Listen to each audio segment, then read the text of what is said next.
I've been waiting for this moment for the past 6 months, I think. So a while ago, I was in London, I was browsing the Spitalfields market, and I was like, wow, it's so busy. Like, how come all these people came here, even though I was one of the people who came here? And then I found something.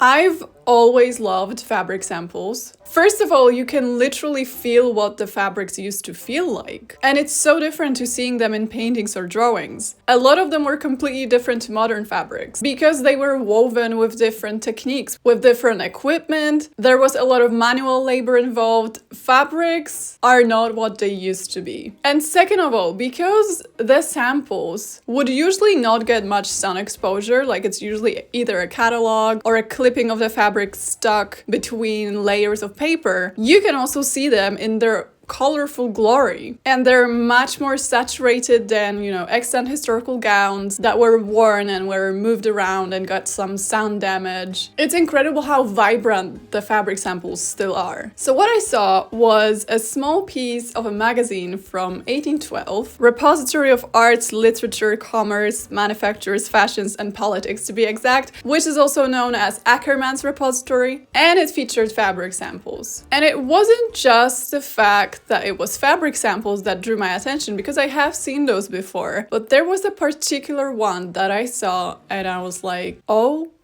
my god. Okay, so this is what I got. It's just a piece of paper when you look at it. So it's from November 1812. This one is wool, and it does feel like very, very thin wool. So obviously I was very excited, but at first I thought, okay, it probably was duvet or upholstery fabric. I mean, magazines from the era often showed fabrics that were used in a household, like furniture or beddings or curtains. So I thought something that outrageous would for sure be used in interiors and not on an actual person. Or would it?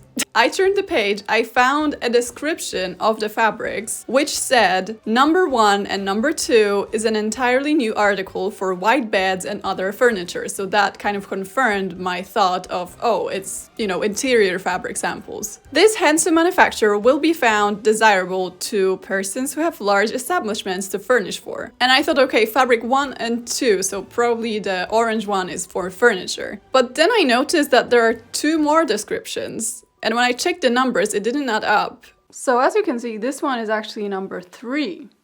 And if we flip the page and we look at number 3, number 3 is a specimen of a new and beautiful manufacture for ladies' winter dresses. From the above house, they mentioned House Millar's before, where it may be obtained in any quantity and of various colors. It does not exceed mediocrity in price, although it possesses the useful property of never creasing in the wear, added to which it resembles the genuine China crepe, by its falling naturally into the most graceful folds. And I think they were right about it not creasing, because if I try to do this, it doesn't really leave a mark. It's quite stiff, I have to say. Barely any mark. So it's basically a non-iron. And this one is so thin. I think it's silk. But it's just unlike anything you can get nowadays. It's so soft and thin. It actually also has this, which I guess is like an embroidery pattern. And it's actually so beautiful. And if I ever had the skill and the time, this would look so lovely on the dress. Obviously, when I found out that the fabric was actually used for dresses, I was like, October, here I come. Because this 1812 Halloween dress needs to be made. I'm sorry. Can you imagine? A lady in 1812 was like, yeah, I'm gonna wear the spookiest, most Halloweenish of all garments, even though that aesthetic will not be found until like late Victorian era. It's crazy. Can you imagine them walking around like that? So obviously the focal part of the project was the fabric. Unfortunately, even though this is not an unusual pattern and color palette in modern day and age, it's never wool. Thin wool in this color palette and pattern is nowhere to be found. And I could probably find like a similar plain orange wool and then stamp it myself with polka dots, but it would cost me my sanity. So unfortunately, I'm not gonna do that. So instead, I looked for whatever fabric was the closest, regardless of what it's made of. I just wanted to get the colors and the pattern right. So I measured the distance between the original polka dots to sort of determine the size I need. Funnily enough, I found the exact same magazine online, and they also had a scan of the same fabric sample, just like a slightly different cut. So now I have a confirmation that it's unlikely that the color is a result of, let's say, the dye being damaged over time or reacting somehow, because those two samples would not turn out to be identical, I think. Especially if they were stored differently and they obviously came through a different path to get to where they are now. So my theory is that it is actually the original color. So my best bet for finding the fabric was those crafty Halloween type of fabrics that are usually cotton, which is good because cotton existed and was used in the era, so it's not the end of the world. So eventually this arrived. Okay guys, this is the fabric I got. It's actually super dark in this room, so I don't know if you can see anything at all. It's okay, it's not bad. Honestly, the way it drapes is okay. I like that it's cotton and not polyester, and when it comes to the spacing between the polka dots, I'm gonna show you in comparison. I feel like these are a little bit closer to each other, but size-wise, I think they're perfect. I think they're literally the same. That's a pretty good match. I mean, yeah, I'll be fine with that, honestly. Honestly, it's surprisingly close. So with the fabric, I could get to designing. With the design, my first source of information were 1812 fashion plates. Sadly, because of the way fashion plates were produced, they rarely feature any patterns, polka dots included. That's not because they weren't worn, because we do have extant garments that are polka dot, but it was just easier to not show them because it was a mess to draw and then color.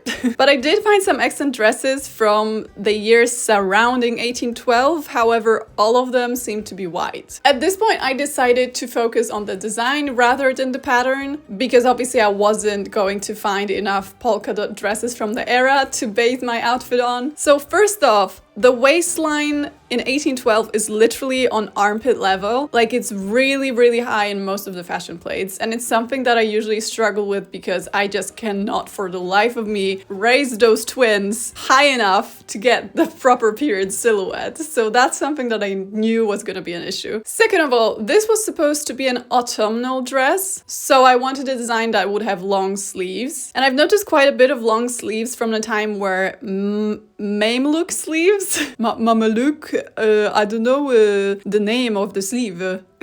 What the hell was that? So the sleeves that I mean are sort of gathered into small puffs at different points of the sleeve. Does that make sense? Another thing was the bottom of the dress. So 1812 was already a year when a lot of things were happening on the bottom of the skirt. There were flounces, there were trimmings, there were bows.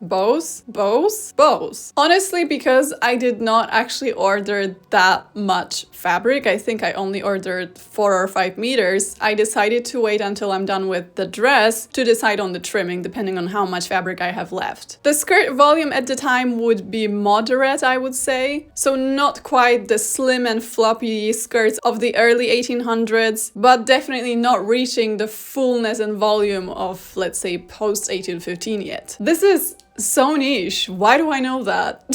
So the day dresses of the era would actually rarely cover the neckline, but you would cover the neckline with a chemisette. And while this isn't the most accurate, because I have not actually seen excellent examples of black see-through chemisettes that are not morning wear, I thought it would be really cool to pair this sort of really vibrant orange look with a black see-through chemisette for the neckline.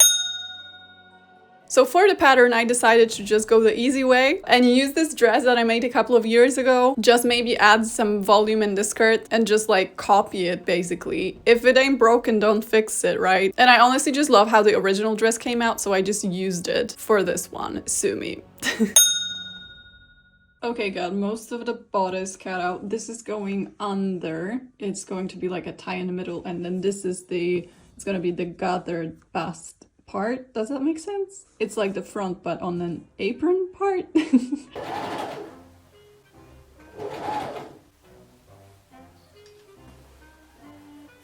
It kind of looks like a pumpkin, like, which is good. But for the sleeves, it was a little bit more complicated because I had to basically add volume both lengthwise and widthwise to be able to gather it sort of both ways, if it makes sense. Here's what I'm doing with the sleeve. I have a white lining and then this is the actual fabric. And I've cut this fabric much wider and much longer than the lining, and I'm just sort of gathering it into those little puffs. So I'm gathering it both widthwise and lengthwise. So I'm kind of doing it all, baby. So this is the back of it. Okay, this one's messed up, but you can see the gather here, and then here's the next one gonna be. I pinned it in 3 spots. I'm also using the dots as a sort of guideline of where the fabric should be. So now I've just finished this puff, and then I'm gonna show you the back. Not super even, I don't care. Moving on to the next. Okay, I just want to try it on to see if it makes sense. Oh my god, why does it look like pumpkins? That's so cool. Okay, I actually need to undo the seam and do the black tapes first. Okay, I'm trying to figure out the decoration on the hem. Hear me out. I have not that much of the fabric left. I think I maybe have enough for like a heavily gathered ruffle or something, but I was thinking if I cut a strip of fabric and then I gather it this way rather than this way, and I this around the edges. I don't think my vision is showing in this video, but you know those like candy shaped decoration that was there in the Regency era? That's basically what I'm thinking about. But it also looks a little too similar to this when I think about it. So maybe I should just do a ruffle. I don't know. Not intended for children's sleepwear. Okay. David Textiles Incorporated. What the hell? Okay, I just found the perfect fabric for the chemisette. I had one just like this, but it was very like soft and flowy, and I was just thinking it's not gonna work because I want a collar that's kind of standing. But this, however, it's just about stiff enough to work. So let's dig in. Okay, my first thought is that I actually love working with polka dot fabric because it's so easy to measure. Like if I just want to cut a ruffle, I just have to follow the dots and then it's exactly the width I want it to be. And then the second thing is, I think I'm going insane because I just decided to do this, which is cutting this part, this is a selvage, into little spikes because I think it's gonna look cute as a collar.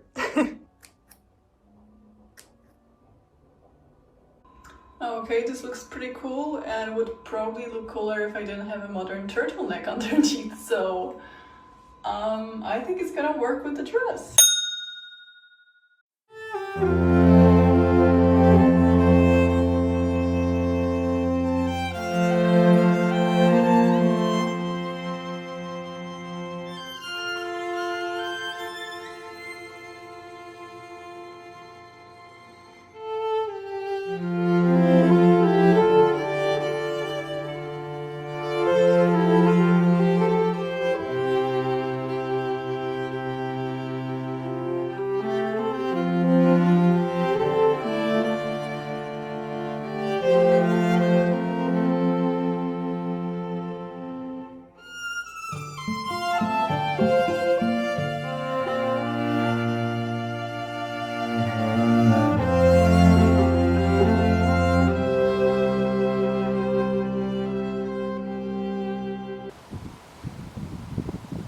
Yeah, so that's it. I am just ecstatic that someone in 1812, or maybe 1813, because it only came out in November, this one, was walking around in a spooky ass dress and they were loving it. I mean, imagine how many ladies from the era were walking around in orange dresses that were covered in black polka dots. I personally think it's a revelation, if I may say so. I don't know, I tend to think about how people are always the same. So there must have been a lot of ladies back in 1812 that were very much into spooky stuff, that were very much into gothic stuff, that loved gothic novels, that loved anything and everything that was a little bit creepy. And, you know, even though it wasn't the most desirable trait at the time, there were probably hundreds and maybe thousands of women that were still into that stuff. I feel connected to them personally, especially seeing this one. We go way back, girls. So shout out to all the spooky girls and ghouls. And that's it. I'll see you in another video. Bye!